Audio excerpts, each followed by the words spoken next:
السلام علیکم ساتھیوں، آپ سبھی کا اس یوٹیوب چینل پر ویلکم ہے۔ آج میں آپ لوگوں کے سامنے درجہ 12 کا قصہ حصہ 2 کے بارے میں بتانے جا رہی ہوں۔ آج آپ لوگوں کو فرحت اللہ بیگ کے بارے میں بتانے جا رہی ہوں۔ آج ہم لوگوں کا فرسٹ انٹروڈکشن ہے جو فرحت اللہ بیگ کے بارے میں بتاؤں گی۔ فرحت اللہ بیگ کے جد امجد مرزا افضل بیگ بدخشاں سے ترک وطن کر کے شاہ عالم ثانی کے زمانے میں ہندوستان آئے اور فوج میں ملازم ہوئے۔ مطلب فرحت اللہ بیگ کے جو دادا اور پردادا تھا وہ بدخشاں سے ترک کر کے بدخشاں سے آ کے وہ کہاں ترک وطن کر کے کہاں شاہ عالم ثانی کے زمانے میں ہندوستان آئے اور وہ کیا کہتے فوج میں ملازم، یعنی فوج کی نوکری ملی تھی۔ فرحت اللہ کے دادا مرزا عبداللہ بیگ کی مالی حالت اچھی نہیں تھی۔ مطلب فرحت اللہ کے دادا کا نام کیا تھا؟ عبداللہ بیگ۔ کیا نام تھا؟ عبداللہ بیگ۔ اچھی نہیں تھی۔ 1857 کی انقلاب 1857 کی جو کرانتی تھی، کرانتی سے یہ خاندان بھی متاثر ہوا اور دہلی سے ہجرت کر کے حیدرآباد یعنی دکن چلا گیا۔ مطلب 1857 کے جو کرانتی ہوئی اس میں اس کے خاندان بھی پربھاوت ہوئے اور وہ دہلی سے ہجرت کر کے کہاں چلے گئے؟ حیدرآباد چلا گیا۔ تذکرہ نویسیوں کے مطابق مرزا فرحت اللہ بیگ ستمبر 1883 عیسوی میں پیدا ہوئے۔ تذکرہ نویسی کے مطابق کب پیدا ہوئے تھے؟ 1883 عیسوی میں پیدا ہوئے تھے، لیکن خود ان کے بیان کے مطابق وہ اگست 1885 میں تولد ہوئے اور یہی درست ہے۔ مطلب اس کا کہنا کب پیدا ہوئے تھے؟ 1885 میں، اور یہی صحیح ہے۔ جائے پیدائش محلہ چوڑی دالان دہلی میں۔ اس کی جائے پیدائش کہاں ہے؟ محلہ چوڑی دالان۔ ان کے والد کا نام مرزا حشمت اللہ بیگ، اس کے والد کا نام کیا ہے؟ مرزا حشمت اللہ بیگ تھا۔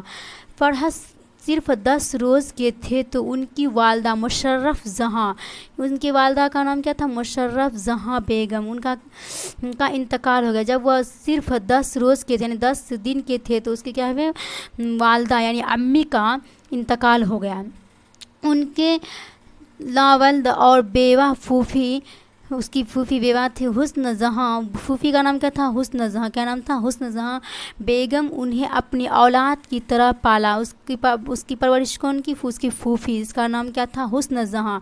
یہ کوشچن آ سکتا ہے کہ فرحت اللہ بیگ کو کون پالا تھا؟ تو اس کی پھوپھی حسن جہاں۔ حضرت نظام الدین اولیاء کی درگاہ کی مسجد میں ایک بزرگ سید ولی اللہ رہتے تھے، انہوں نے ہی ان کی بسم اللہ کرائی۔ مولوی قمر الدین سے کلام پاک پڑھا، یعنی کس سے کلام پاک پڑھا تھا؟ مولوی قمر الدین سے۔ گورنمنٹ ہائی کالج کشمیری دروازہ دہلی سے انٹرنس کا امتحان پاس کیا۔ کہاں سے انٹرنس ایگزام پاس کیا؟ دہلی سے۔ 1901 عیسوی میں ہندو کالج میں داخلہ لیا۔ یہاں 1903 عیسوی میں انٹرمیڈیٹ کی سند یعنی سرٹیفکیٹ حاصل کی۔ سینٹ اسٹیفنز کالج سے BA، سینٹ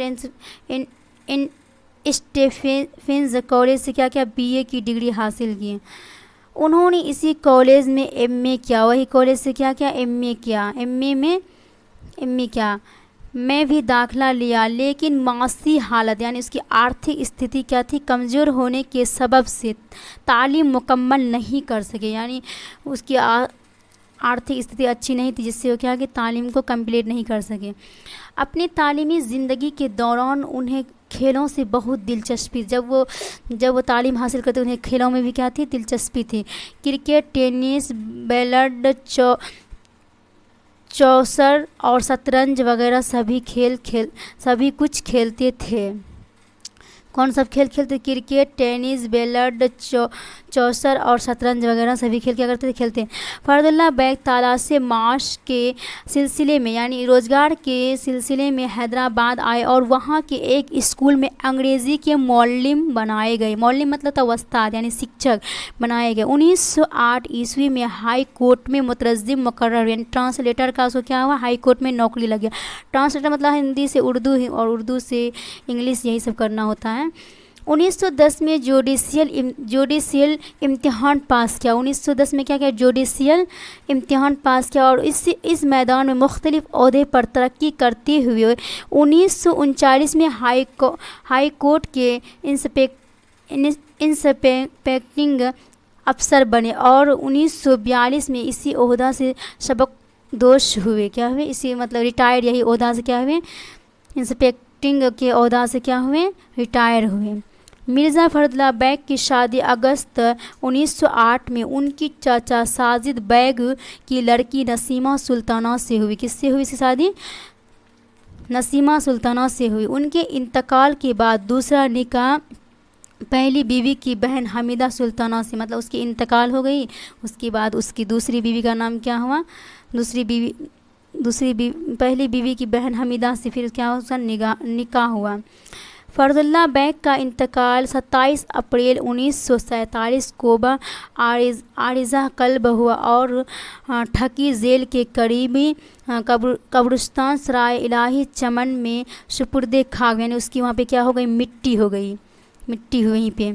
مرزا صاحب نے مضامین لکھے، ادیبوں کے حالات قلم بند کیے، شاعری بھی کی، لیکن ان کی شہرت کا اصل دار و مدار ان کے بے مثال خاکے، یعنی اس کی اصل اس میں کس میں فیمس ہے وہ؟ خاکہ میں. خاکے ڈاکٹر نذیر احمد کی کہانی، اس کا خاکہ نام کیا تھا؟ ڈاکٹر نذیر احمد کی کہانی کچھ میری اور کچھ ان کی زبانی پر منحصر ہے.